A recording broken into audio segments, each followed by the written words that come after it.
My next question is, should Somalians who committed fraud be denaturalized and deported, Mr. Balyu? Again, Yes I'm not or sure no? that's an appropriate question because the majority of Somali So if you Minnesotans commit are fraud in citizens. this country and you are here from Somalia, you don't believe they should be denaturalized and deported. How Again, much most- fraud would it take for you to want to denaturalize and deport someone who committed fraud in this country? How much? Again, A Ms. billion? Mace, 9 billion? 19 billion? What would it take for you? most Somali Minnesotans are citizens. Right. And the ones that committed fraud, the question was, if you understand English, should be those who committed fraud, should they be denaturalized and deported? The Somalians who are here, the ones that can't speak English. I don't know who needs to hear this, but when Congress starts arguing over yes or no questions, you know something wild is about to happen. Today we're reacting to a hearing that instantly went viral after one lawmaker started asking the kind of questions politicians usually avoid. The room got tense, the answers got awkward, and the internet exploded.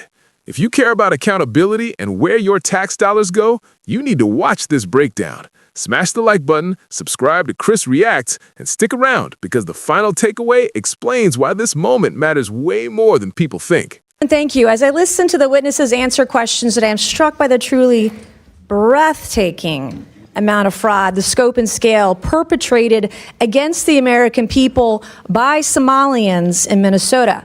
Screeching Democrats, like you just heard, at our witnesses. Democrats on this committee don't want to talk about Minnesota fraud because Minnesota fraud is Democrat fraud. You're going to make a great host on MSNBC. You're going to be great. And this is a cover-up. I mean, the very definition of cover-up. And so while we're still trying to understand the scale of the fraud, it appears that the amount of fraud we are talking about could exceed the size of GDP in Somalia. The size of its economy is what we're talking about. So let that sink in, the amount of fraud we're talking about. My first question is this, Mr. Balyu, this afternoon. Should Somalians in Minnesota be required to speak English, their citizens? One, Yes or no? I'm here Should they for be the required legal- to speak English if they're American citizens? I think that question is really inappropriate. Should they? It's not inappropriate. This is the United States of America. Do you speak English? Should Americans speak English? Citizens speak English? Yes or no? Point of inquiry, is English the official language of the United States? It's a question I don't Mr. know. Chairman, I'm being interrupted That's again not a by valid another. parliamentary inquiry. I would like to Chairman, is reclaim that my a time, citizenship Mr. Chairman. requirement? Mr. Chairman, I'd like to reclaim my she's- time. she's that asking seems the to be a witness. popular She's asking- theme Not a today. valid, that's not She's a asking- valid I inquiry. just- it's a Stop point of the inquiry. clock. Women That's have not a right to valid speak in inquiry. this Finish my committee. point. Conservative She's women have the right to asking- speak she's here asking and the not be witness something. interrupted by Daylight my got male short. colleagues. Mr. Preston's already got Mr. that Chairman. MSNBC slot. I would Chair like to recognizes reclaim Ms. my Mace. time. I lost like 10 seconds there. Okay, we'll give you 10 seconds. Okay, my next question is, should Somalians who committed fraud be denaturalized and deported, Mr. Balyu?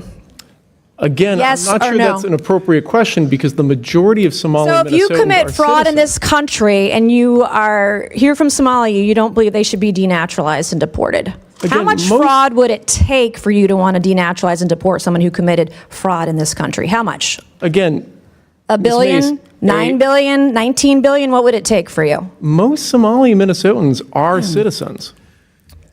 Right. And the ones that committed fraud, the question was, if you understand English, should be those who committed fraud, should they be denaturalized and deported? The Somalians who are here, the ones that can't speak English. Yeah, so under U.S. law... Okay, the my next basis- question for Excuse me, you Can I please finish the is, question? no, you can't because you're not answering the question. My next question is, this is yes or no.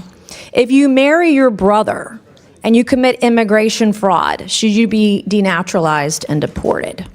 If you Again, commit immigration fraud, yes or no? Again, that question seems really inappropriate. And if I can get Well, you back to can't your answer my question, so that's probably more inappropriate. Can you name one significant contribution to Minnesota from a Somali immigrant who can't speak English? Absolutely, yes. But again, this is... You didn't name one. All right, so my next questions are going to be for the Honorable Ms. Robbins. Good afternoon. Thank you all for being here today. I heard some discussion earlier about al-Shabaab. And the discovery that you believe some of this money that was defrauded the U.S. government went to al-Shabaab. Is that correct? Did I hear that right? Yes, it's been proven. How much money are we talking about?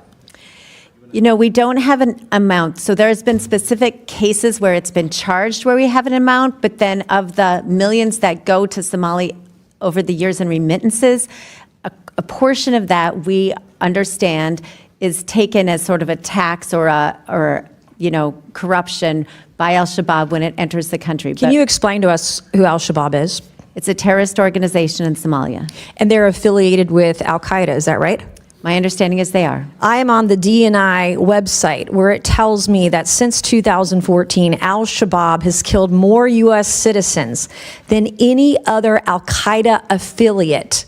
And as of 2025, al-Shabaab, this group, is al-Qaeda's wealthiest component. Can you believe that? Yes. And that American tax dollars through Minnesota, through Governor Tim Walz, who shamefully had to resign from his reelection the other day. Thank you to the young YouTuber Nick Shirley. This is the kind of thing that was happening in Minnesota. So I praise the Republicans who are here today from the Minnesota State Legislature exposing this fraud. And then, Ms. Robbins, when do you think Tim Walz became aware of the fraud?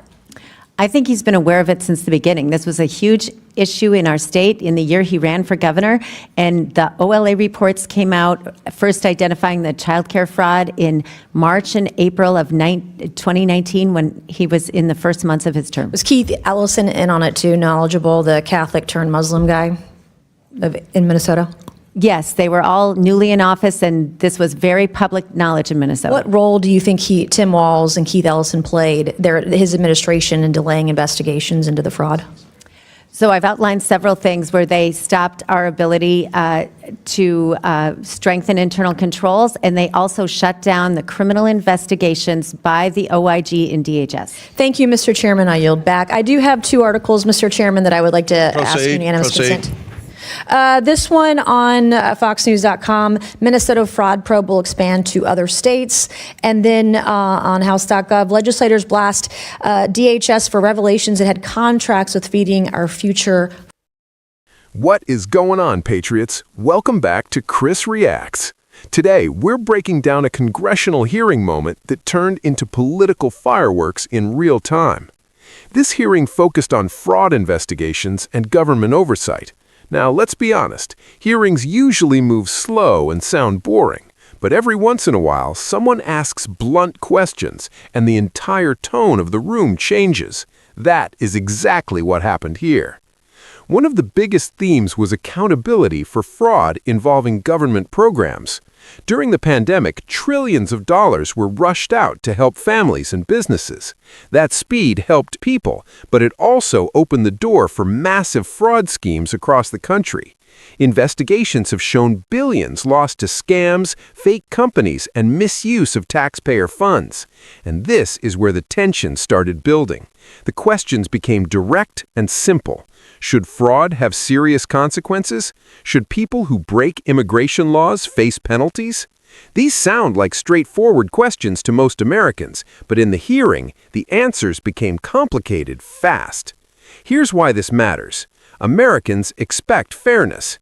If someone cheats the system, people want to know there are consequences, not because of politics, but because fairness is a core American value. Millions of people follow the rules every day. They work hard, pay taxes, and expect the system to be protected. Another major point raised during the hearing was oversight. When huge amounts of money move quickly through government programs, oversight becomes critical. Without strong oversight, waste and fraud can grow. This isn't a left or right issue. This is about protecting public trust. The hearing also showed how divided Washington can be when discussing enforcement and responsibility. Some leaders focus heavily on enforcement and accountability. Others focus on broader context and caution in language. When those approaches collide in a hearing room, it creates viral moments like this one. My takeaway is simple. Americans want clear answers. They want transparency. They want leaders who protect taxpayer money and take fraud seriously. When questions don't get direct answers, people notice, and that's why moments like this spread so fast online. This hearing reminded viewers how government oversight actually works. It can be messy, loud, and uncomfortable, but it is part of holding institutions accountable. If you enjoy political breakdowns without the fluff, make sure you subscribe to KRIS Reacts. Drop your thoughts in the comments about accountability, fraud, and whether you think stronger oversight is needed.